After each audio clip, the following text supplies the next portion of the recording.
Barcelona's season today can be summed up in their big game performances, and so far it has not been good, really, outside of that Champions League group phase win over Juventus. That was way back in October. It has been nothing but suffering for Barcelona in their biggest matches, that coming to a head earlier this week in that 4-1 defeat against PSG in the Champions League. Surely the folks in Barcelona taking this all in stride. Here's the cover of Sport, who are basically waving the white flag, not just on the Champions League, on the season itself. Time to play the kids. Talk of a rebuild well underway. The problem, though, is it's not all kids at Barcelona.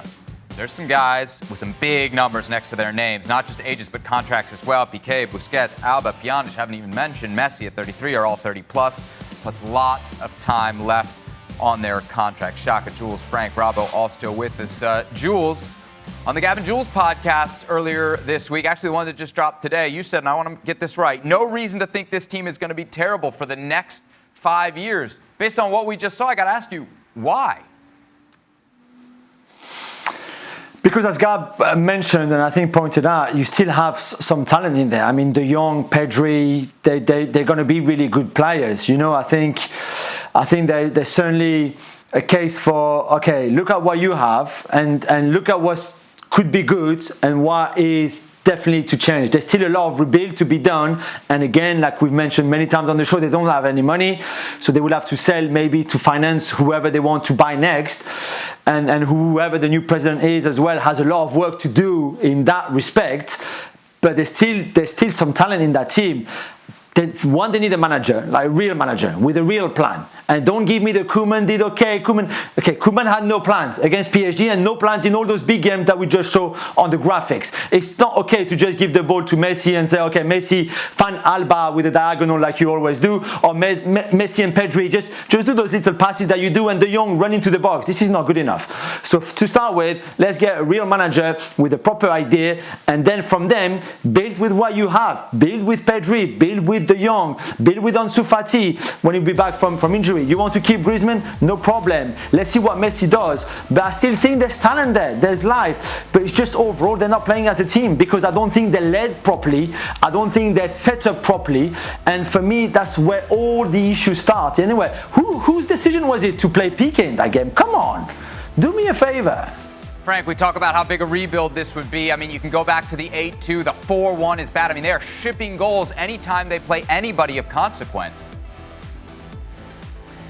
Well, the thing is that you have to mention two names when you talk about the problem that they had all game long. Is Busquets in the middle of the park and Pique in the central defense, where those players, you know, and we all thought that they will not play every game they could, you know, all season long. We thought Busquets would be a substitute, and De Jong will take his place, and Pique will be out maybe for a duo between Langley and Umtiti or somebody else. But the big problems are those two players. They aged, and I think they're not fit enough anymore, and they can't follow the rhythm of the modern football. So if Barcelona wants to rebound, they have to think about getting rid of two big leaders. Big time players for Barcelona, but who has done their times and who have to maybe think of retiring. That may be the best solution for them and the best solution for Barcelona. Otherwise, they're gonna be beaten against big teams like that, like Paris Saint-Germain did, every time they play those games. Jules, what's the market for Barcelona's older players? I mean, you said we got to move these guys on, but who's taking Pique, who's 34 right now? I don't think anyone, but I still think they can do a job. We saw, as much as I didn't think Pique should have started that game, he was not ready. He hadn't played since November 21st. But you saw the leadership on the pitch. He was the only one talking, and even to the point that he had that argument with Griezmann, he had an argument with Mbappe. But you saw the leadership qualities. They're there. I'm just not sure he can do it on the whole season, especially in those big games. But you can still have him in your dressing room, and there's certainly an idea, I think, to have still those big guys in your dressing room to almost pass the DNA of the team, of the club, to pass the knowledge to younger players. I think Araújo, who has a great future ahead of him, will benefit to have Pique with him in the dressing room, with him at training. Pique can still play some games. I don't think he can play every game, certainly not at that level. But so maybe the idea is not just to get rid of them. but they've given them new deals anyway. A lot of those players have signed big new deals with a lot of money at their age, which was crazy in the first place. But anyway, I think maybe you need to get rid of players like Dembele, who still have a market value. I don't know who's going to go for Dembele, but hey, there might be someone out there. Same with Coutinho, same with maybe Riqui Puig if you don't want to play more, Carlos Alenia, or I don't know. There's many players still there that you can sell to then use that money to rebuild. But when I mean rebuild, you can't sign players without a direction and an idea. You just can't sign a Dembele, a Griezmann, a Coutinho just because you think they're good players and they're great names. And no, it has to have a direction. It has to have an idea behind it on what kind of team you want to build and who you're going to build that team with. Bravo, very easy right now to continue to pick on Piqué, but let's focus in on the midfield. It used to be the strength, the identity of this team. Now you can make the case it's the weakness.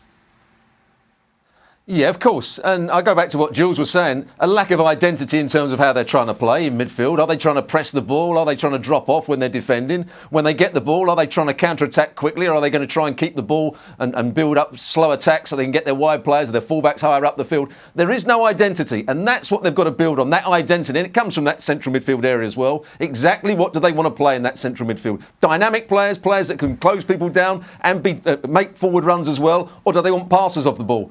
And that's where they're going to make the decisions, both with the manager and exactly what philosophy and identity they're going to have at the club. Well, thank you very much for watching ESPN on YouTube. For more sports highlights and analysis, be sure to download the ESPN app. And for live streaming, premium content, and let's not forget as well, ESPN FC 7 days a week. Subscribe to ESPN Plus.